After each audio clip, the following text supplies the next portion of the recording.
ఈవీఎంలపై సిబ్బంది గాని ఓటర్లు గాని ఎటువంటి అపోహలు పెట్టుకోవద్దని అధికారులు చెబుతున్నారు. ప్రతి ఓటరు తమ ఓటును ధైర్యంగా వినియోగించుకోవాలని కోరారు. ఈవీఎంలో పడిన ప్రతి ఓటు ఖచ్చితంగా లెక్కలోకి వస్తుందని అన్నారు.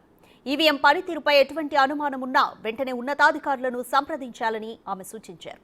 దీనికి సంబంధించి మరిన్ని వివరాలు బిగ్ టీవీతో పంచుకున్నారు. ఈ సందర్భంగా ఆమెతో మా తూర్పుగోదావరి జిల్లా incharge Rajesh face to face.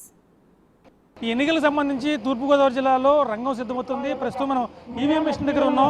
ఈ ఈవీఎం మిషన్ పనితీరు తెలుసుకునే ప్రయత్నం. మేడం చెప్పండి, ఈవీఎం మిషన్ పనితీరు ఎలా ఉంటుందండి? చాలా చక్కగా ఉంటుంది. యాక్చువల్ ఇందులోని ఫస్ట్ కంట్రోల్ యూనిట్ అని చెప్పి ఒక కంట్రోల్ యూనిట్ ఉంటుంది. అలాగే వీవీప్యాట్, అలాగే బియూ బ్యాలెట్ యూనిట్ ఉంటుంది. ఈ బ్యాలెట్ యూనిట్లో ఎంతమంది అభ్యర్థులు అయితే పోటీ చేస్తున్నారో అది ఉంటుంది.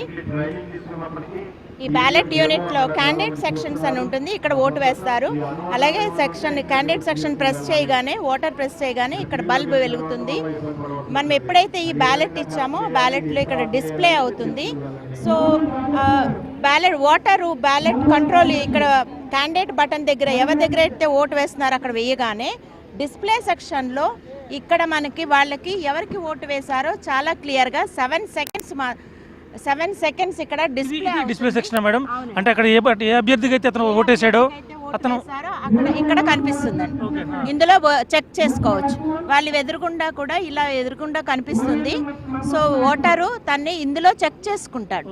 ఒకవేళ ఏదైనా అనుమానం వస్తే కనుక ఓటరు పీఓకి చెప్తారు. అప్పుడు మళ్ళీ మేము చెక్ చేసి అక్కడ వాళ్ళకి టెస్ట్ ఓట్ అని చెప్పి మళ్ళీ టెస్ట్ ఓట్ ఇచ్చి చెక్ చేయిస్తాం. సో ఓటర్ తను ఎవరికి ఓటు వేశాడో ఇమ్మీడియట్గా 7 సెకండ్స్ ఇక్కడ డిస్ప్లే అవుతుంది కాబట్టి ఓటర్కి కన్ఫర్మ్ అవుతుంది. సో దీన్ని మనము ఈవీఎం మిషన్స్ని అలాగా బిలీవ్ చేయొచ్చు. అలాగే ఇక్కడ క్లోజ్ అన్ని ఓట్లు అయిపోయిన తర్వాత ఒక 2 గంటలు పోలింగ్ అయిపోయిన తర్వాత మేము ఇక్కడ టోటల్ బటన్ని ప్రెస్ చేస్తాం కంట్రోల్ యూనిట్లో.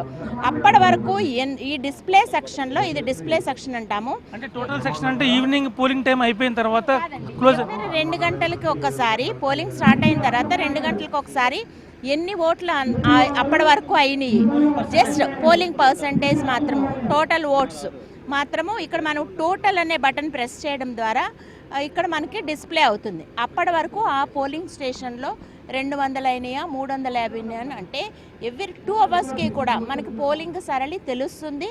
బట్ అంతవరకు ఎంతమంది వచ్చారని మనం టిక్ పట్టుకున్న ద్వారా వెరిఫై కూడా చేసుకుంటాం. సో ట్రాన్స్పరెన్సీ చాలా. కొంతమంది అన్ఎడ్యుకేటెడ్ పీపుల్ ఉంటే వాళ్ళకి తీసుకువెళ్ళి ఓటు వేయించే పరిస్థితి ఉంటుందా మేడం? ఉంటుంది.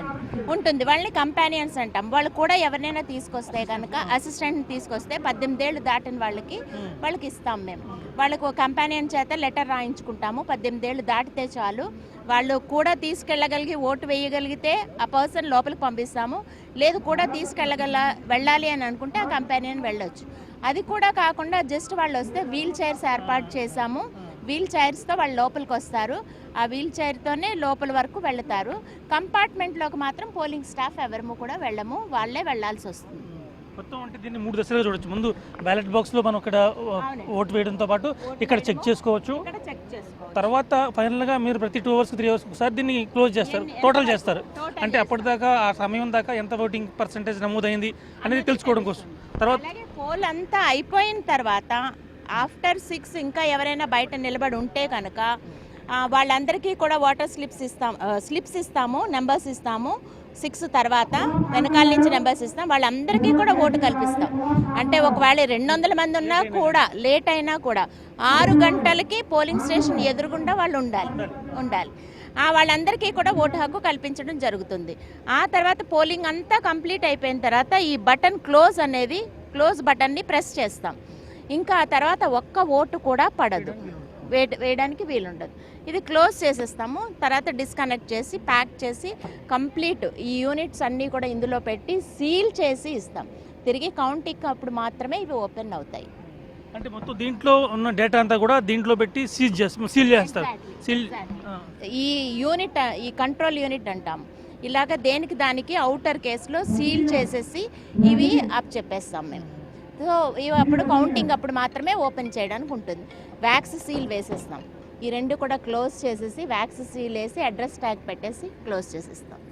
సో ఇంక బయటికి రాదు. ఈ యూనిట్ కూడా బయటికి రాదు.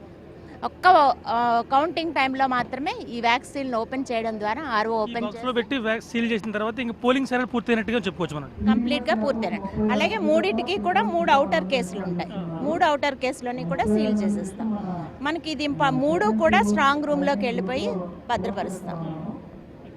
మొత్తం చూసుకుంటే అటు పోలింగ్ సిబ్బంది కానీ ప్రజలకు కానీ సాధారణ రీతిలో అర్థమయ్యే రీతిలో చాలా వివరంగా చెప్తున్నారు. అసలు పోలింగ్ ఎక్కడ స్టార్ట్ చేయాలి, ఓటు వేసిన తర్వాత తాను ఎవరికి వేసాడో తెలుసుకునేందుకు సుమారు 7 సెకండ్ల పాటు డిస్ప్లే ఉంటుందని చెప్తున్నారు. తర్వాత వీళ్ళు కూడా ఎప్పటికప్పుడు ప్రతి 2-3 గంటలకు ఒకసారి టోటల్ ఓటింగ్ క్లోజ్ చేసిన తర్వాత అప్పటిదాకా అంటే మనం ప్రతిసారి చూస్తుంటాం 60% ఓటింగ్ అయింది, 70% ఓటింగ్ అయింది అనేది కేవలం ఈ బాక్స్ ద్వారా తెలుసుకుంటాం.